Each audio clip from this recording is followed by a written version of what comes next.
Week 2 is finally upon us. A little less than 3 hours away from kickoff from week 2.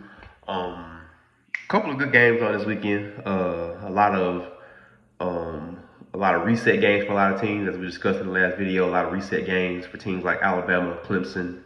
Notre Dame is off this week. Um, just Texas, a lot of tune-up games, just a lot of reset games, just try to recalibrate, try to figure some things out, especially for teams like Texas, trying to figure things out on the offensive side of the ball. Things Alabama, new coordinator, new quarterback, new system, so just try to figure things out. So Clemson plays Shore today. Texas plays San Jose State. Alabama plays Louisiana Monroe. So those are gonna be some recalibration games for those teams. Just try to figure some things out. Working some things that you couldn't get done in week 1. Now you're trying to go back to the drawing board, figure those things out. So yeah, pretty much a recalibration game. Still got some good games on today. 11 a.m. slate. We got Baylor SMU. That's going to be a good test for SMU. SMU's coming off they're 1-0 currently, coming off a win against a East Texas A&M team. So this will be their first true test. We know Baylor coming off a disappointing loss against Auburn, where they played Auburn close, but in the end Auburn pulled away with a few clutch plays. So this is going to be a rebound game for Baylor and against a really good SMU team. So we'll see how they rebound. That'll be the morning slate game. Also this morning we have Illinois and Duke and Iowa State. Illinois and Duke is going to be a good game. Illinois is currently ranked number 11 in the polls. I feel like this is going to be a good test for Illinois' early season. They played Western Illinois, won decisively. So this is going to be a true test for them. Duke, same for them. They played Elon last week, won decisively. So this is going to be a test for them. What does that Duke defense look like against this Illinois offense? Illinois, ground and pound, but at the same time they will throw the ball. Altmaier, 217 yards, 3 touchdowns last week. Looked pretty good. So they're not afraid to throw it around. At the same point, Aiden Laundry rushed for 101 yards and 2 touchdowns. But in the same voice, you got to look at the competition. So now you're playing somebody on equal footing. How are you going to look? So that'll be a good game to check out. Iowa State, classic rivalry. Going to be a good game. Iowa State's off to 2-0 start. Got the big win against Kansas State. Came back week 1, played South Dakota State, another big W. Now you play your in-state rival. It's going to be a good game. It's always a good game. Iowa been kind of quiet this year. They won their first matchup against University of Albany. So now this will be their first true game of the season. What are we going to get, as far as, people that follow Iowa over the past couple years, Iowa's known as a defensive school. Of course, they can run the ball at will. Passing has been something that hasn't been their forte. Last week, it wasn't their forte. Their forte was what they've been known as, running the ball. Xavier Williams did rush for 122 yards, 1 TD. Passing game really wasn't there, so we'll see. We do know Iowa State will pass the ball, as we saw against Kansas State. Right now, Rocco Beck currently sits at 461 yards, 5 TDs. He's going to sling it. That's one thing about Iowa State. They will sling the ball around. So it's going to be kind of a clash of philosophies as a run team versus a pass team. After that, as I stated, Texas plays San Jose State. That'll be kind of a reset game for the Texas offense. More time for that O-line to gel together. Another game for them to work on some things, before they get into the slate of the SEC schedule. This is actually one of 3 recalibration games for Texas. As I stated earlier, Texas, as I stated in my other video, Texas has San Jose State, UTEP, and Sam Houston. So they get 3 games to just figure things out. Kind of crazy how that schedule lined up. You usually don't get that many those type of teams back to back. You know, you don't usually get that level of competition back to back to back. You know, but I guess after playing Ohio State, I guess they decided. I guess when they made the schedule, they felt like it was appropriate to have that level of competition after playing Ohio State. My opinion on it, I don't like it. Yeah, you play probably the best team in college football, but it doesn't give you the reason to just schedule three low caliber teams back to back to back. San Jose State today, UTEP, and then Sam Houston before you travel to Florida, and then after Florida, the Red River rivalry. A lot of people will argue and say, hey, they played in the SEC schedule, so they don't need to be scheduling a bunch of hard non-conference opponents, a bunch of tough opponents outside their conference. You don't have to schedule a bunch of non-conference opponents, but at least throw in another team from another conference, from another Power Four conference. Schedule a team from the ACC or the Big 12. So Archie Manning, he's gonna get 3 basically recalibration games to try to get things in check before they travel down to the swamp. So that'll be their game today. Same thing with Texas A&M. They play Utah State today before their big matchup next week against Notre Dame. I think this is going to be kind of a tune-up game for them. This is going to be kind of a thing. They're going to probably test some things out, run some things that they, just like they did last week against UTSA. They're going to run some things out, test some things out, try to figure some things out because they know they got to go to Notre Dame next week, and that's going to be a tough game. Notre Dame's off this week, so Notre Dame definitely, Marcus Freeman and staff are definitely going to be watching this game, trying to get as much info as they can, trying to see what tendencies they can pick up on. I'm pretty sure Texas A&M is not going to show much. If anything, it's going to be very, very bland, a very bland scheme.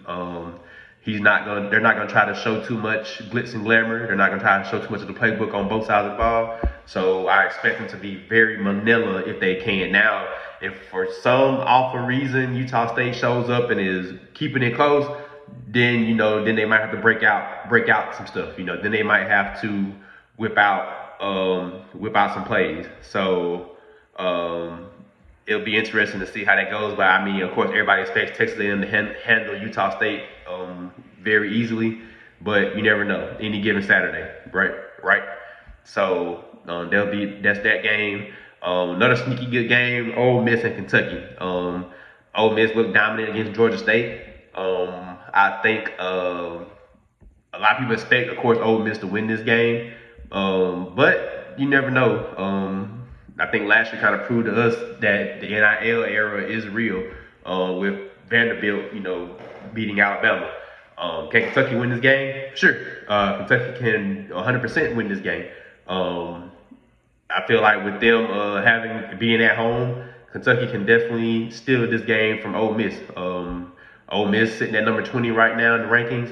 This could be a game where Kentucky sneaks this one out. Biggest thing, can Zach Calzada show up? That's the biggest thing. Can he show up? Can the running game show up? It showed up last week, but you got to look at the level of competition. Dante Dowell, he looked good in the opener. Can the offense show up? The offense is going to have to score points. I don't expect Kentucky's defense to be able to stop Ole Miss consistently. Excuse me. But I do. So Kentucky's offense going to have to show up. Only way Kentucky win this game is if their offense shows up. Zach Calzada has to throw for about 300 yards. He's gonna have to match Austin Simmons's his caliber. He's gonna have to match his talent. Austin Simmons was good last week. I feel like that's the only way Kentucky can stay in this game. If Kentucky's offense can't stay neck and neck with Ole Miss's offense, then it's gonna be a long game. In Ole Miss's favor, they're gonna make this a easy game by the third quarter. People might be leaving the stadium. But if Kentucky offense can show up, then Kentucky might can sneak out of here with a W. That's the biggest thing. Can the offense show up and compete with Ole Miss's? When I say compete, you get inside the 30, 20-yard line, you got to score. You get inside the red zone, you got to score. You can't settle for field goals. That's the biggest thing. You can't settle for field goals. Ole Miss is not going to settle. Ole Miss is going to score points. So you got to be able to score points with them. Then of course I think one of the other big games, two more big games. First one being Oklahoma State and Oregon. Mike Gundy, what's the temperature on his seat? That's a real question. They had an overhaul this past season. They've been overhauling coaches, roster, everything but the head coach. So, it beat Tennessee Martin 27-7 last week. Now you're traveling to Eugene, Oregon to play number 6 ranked Ducks. What is the administration looking for Mike Gundy and this team? You're playing a high caliber opponent. I think the expectations for the team have been they were high after Oklahoma and Texas left. I think a lot of people thought, hey, this is Oklahoma State's conference now, but it hasn't been. Arizona State came in last year, dominated. Kansas State's there. They've been struggling this year. Iowa State's their resurgence, and Oklahoma State's just been in the middle of the pack, And I think a lot of people around Oklahoma State are kind of wondering, is Mike Gundy's time up in Cowboy land? And so it could be. This is one of those games where he's got to pull out all the stops. He's gonna have to open up his playbook, all the trick plays, everything you got. He's gonna have to let it rip. Defense is gonna have to be able to stop guys. Defense is gonna have to be able to stop guys. Brandon Rawls, their leading tackler, he's gonna have to step up. He has to be the leader on that team. Same thing with Brian McCoy. These guys are gonna have to step up. They're gonna have to make plays. Up front, Jalen Johnson, he's gonna have to get pressure. Moore is not gonna sit in the pocket. Moore's a runner. You have to get pressure. And on the flip side of that, this is Oregon's first true test. Sorry, they played Montana State last week, beat them decisively, but now you're gonna get a quality Oklahoma State team. So Dante Moore's gonna have to show up. Dante Moore's gonna have to show up, but they're gonna have to keep pressure on him. They're gonna have to keep contained. Don't let them get outside. Don't let them get outside and let them run around. They're gonna have to stay in your rush lanes. They're gonna have to create pressure if they wanna contain this Oregon offense. Of course, I think a lot of people are gonna pick Oregon to win this game. Oklahoma State can do it. Oregon's known for losing to competition that they should beat. Oregon's known for that. You go back and look at the past years, Oregon's known for losing games that they should win, and you turn around, you're like, they lost that game? So this is one of those games right here.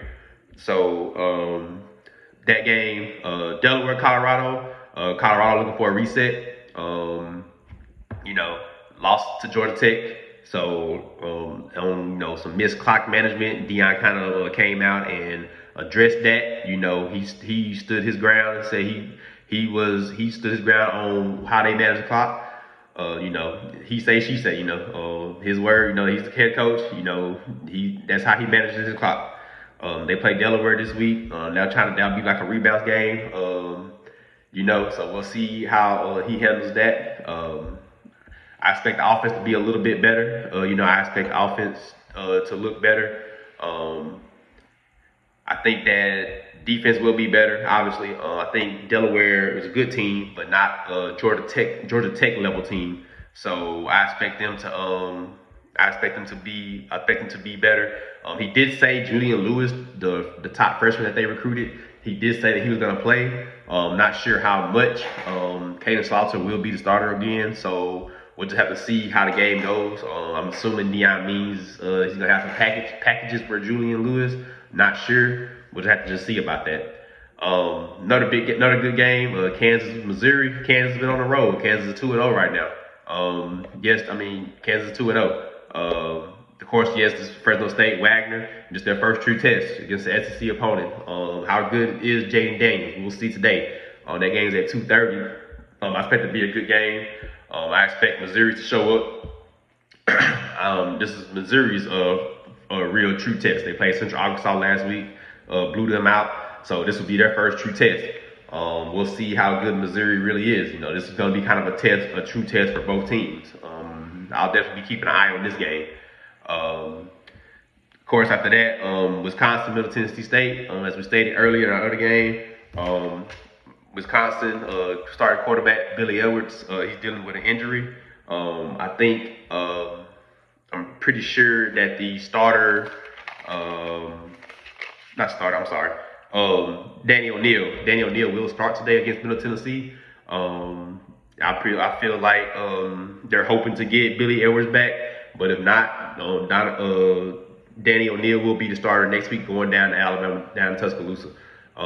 This is the game. This is the game where Middle Tennessee has to kind of recalibrate. It didn't look too good against Miami of Ohio, so they have to recalibrate and they got to figure some things out before their big opponent next week. Dark horse game, South Florida versus Florida. South Florida dominated Boise State. Was it just Boise State being a bad team, or is South Florida actually good this year? We'll have to just see. This is one of those games where I think people think South Florida can come out of the American Athletic Conference. This is going to be a good test for them. You're going down to Florida. Florida, this is going to be an upstep from when they played week one. Week one, they played LIU. Lower ranked opponent. South Florida will step above them. So this is going to be a good test for South Florida. Uptick in competition for Florida, to kind of gauge where they're sitting at. South Florida can absolutely come in here and win this game. If they get the same play from Byron Brown that they got from against Boise State, South Florida can absolutely come in here and they can mess around and come out with a dub. They can come in here and upset Florida. A lot of eyes gonna be on this game. Florida being ranked number 13, they can absolutely come in here and get a dub. So that's gonna be a game I'm gonna be also checking out. That game come on at 3:15 Central Time. Definitely gonna be checking it out. Southern Miss plays Jackson State. Charles Huff, kind of a reset game for his team after that Mississippi State loss. For those of you who don't know, Jackson State, part of the HBCU culture, one of the best bands out there. A lot of people say HBCUs are known for their bands. That's 100% true. You go to any HBCU, you're gonna hear some good stuff from the band. I'm pretty sure Southern Miss is probably gonna let Jackson State perform at halftime, if I had to guess. That's how good their band is. Everybody's gonna want to hear the band. So that's gonna be but in terms of the football game, that's gonna be kind of a reset game for Charles Huff and his staff to try to get back on track. I still believe Charles Huff and Southern Miss are a bowl caliber team. I still feel like they'll get to that 6 wins. After that, the big game, Michigan, Oklahoma. Both teams coming off wins.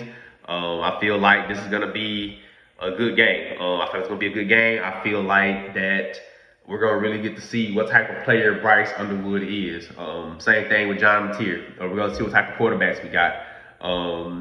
I think Michigan is without their starting linebacker for the first half due to that target hit last week in their game against UNLV. I'm sorry, not UNLV, New Mexico. I think he is out for the first half, so they'll be without their starting linebacker. So we'll see how if that affects anything game plan wise. Oklahoma's defense, I'm pretty sure they saw the film. Bryce can make some throws. One play, they were on their own side of the field, inside their own 20. Play action, it was a play action pass. Defensive end for New Mexico was rushing against the tight end. He beat him off the corner, and right before he got to him, Bryce was able to drop it in the bucket. I think it was to the receiver, drop it in the bucket over the hands of the defender. He can make some plays, but now you're gonna have a big jump in competition now. You're gonna be in Norman, Oklahoma. They're gonna be booming sooner over there. So it's gonna be interesting to see how he reacts to his first big competition. We've seen how Archie reacts. We've seen how Archie reacted to his first big game competition. Now we're gonna get to see how a true freshman, and Archie's not even a true freshman, so now we're gonna see how a true freshman reacts to the big scene, the big lights. It's a 6:30 kickoff, nighttime kickoff, so it's gonna be interesting to see how he handles it. The $12 million man. People gonna see, is he really worth the $12 million? This is why they pay you $12 million. They pay you the $12 million to come in here, go to these top ranked teams, and get a win. So it's gonna be interesting to see how Bryce Underwood looks. I'm expecting Oklahoma's defense to be prepared. Of course, Brent Venables. We all know Brent Venables' time at Clemson. One of the great defensive minds. So I'm expecting his defense to show up. I'm expecting the D line to put pressure on Bryce Underwood. I'm expecting them to be smart and rush with rush in their lanes. Rush with awareness of where he's at. So this is gonna be excuse me. This is gonna be a good matchup. Other than that, who can win? It's a toss up, man. It's a toss up. John Mateer has the experience, but but as they say, any given Sunday, I'm sure Sherrone Moore, just as I said, Brent Venables is going to have the defense prepared for Bryce Underwood. Sherrone Moore is going to have a game plan dialed up for the Oklahoma defense. It might be relying on running the ball. It might, I feel like he might implement a little bit more run pass. Try to get Underwood involved with his legs. You do got Justice Haynes, so. And then, as we all know, Sherrone Moore, he's an offensive line guy. He wants to run the ball. So we'll see. I feel like that's going to be the first thing out the gate. He's going to try to run that ball, establish that, hey, our guys are going to lay on your guys, get them tired out, and we're going to make this a long drive. Watch out for the time of possession. Time of possession might be key in this game. If Michigan's holding on to the ball a long time, those D linemen for Oklahoma are going to get tired. They're going to be hands on knees, hands on hips, hands on head. They're going to be gassed, if Michigan's able to run the ball effectively, And then once you get tired, what comes after that? Play action, over the top. And like I said, you seen him last week he made some nice throws. So if they're able to run the ball successfully, then it's going to make things a lot easier for the true freshman. And other than that, and I almost forgot another sneaky good game. Arizona State versus Mississippi State. Arizona State is coming down to Starkville. I expect this to be a good game. I expect Arizona State to win. Like I said, watching Mississippi State against Southern Miss, they do have good secondary guys. They do got good corners. So now I feel like Arizona State's gonna have to run the ball more effectively if they want to be able to beat Mississippi State. It's gonna be loud. I think Mississippi State knows, their fan base knows that they're in an area of mediocrity right now. Is that even a word? Mediocrity? I don't know. But they know that they're in a place of turmoil right now. They're not the Dak Prescott, Dan Mullen era no more. So they're gonna show up to try to upset this team. They're gonna show up to say, hey, we're still part of the SEC, one of the dominant conferences. But I think this, like I said, this NIL era is a different era. We'll see how they look. I feel like Sam Levin's gonna play good. The rushing attack has to show up. Rushing attack has to show up. Kyson Brown, I think it's gonna be a split between Kyson Brown and Sam Levitt. He's gonna have to use his legs as well as his arms, and then Kyson Brown's gonna have to be able to just get it running. Then of course, Jordan Tyson, you got to be able to get him going. You get Jordan Tyson going, I feel like it's gonna make things a lot easier. So I'm expecting Arizona State to win this game, but Mississippi State's gonna show up. The crowd's gonna show up. It's gonna be loud. Those cowbells are gonna be ringing. So, and it's a decent flight for them coming down to Mississippi from Arizona. So that might play a little big factor into it. But it's been a late kickoff time. Team has time to get in, rest, do a walkthrough, get things together, get the game plan, make sure everybody's on the same page with the game plan. So I expect them to be ready though. I expect Arizona State to come in and be ready. Not too much other than that. Vanderbilt, Virginia Tech is gonna be a good one. Like I said, Alabama, Louisiana Monroe, LSU, Louisiana Tech, a lot of recalibration games for a lot of teams. A lot of recalibration games. Ohio State, Grambling. Grambling's gonna have a band. I wouldn't be shocked if Ohio State lets Grambling perform at halftime, because Grambling is in that HBCU bracket of you're gonna hear the band and your eyes are gonna be wide open and you're gonna be dancing because they got a good band.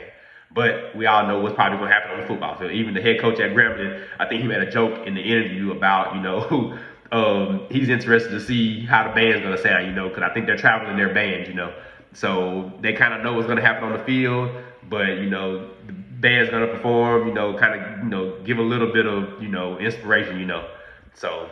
A lot of tune-up games, nothing much than that. I'll be back tonight or either in the morning to recap week 2 and get ready for week 3.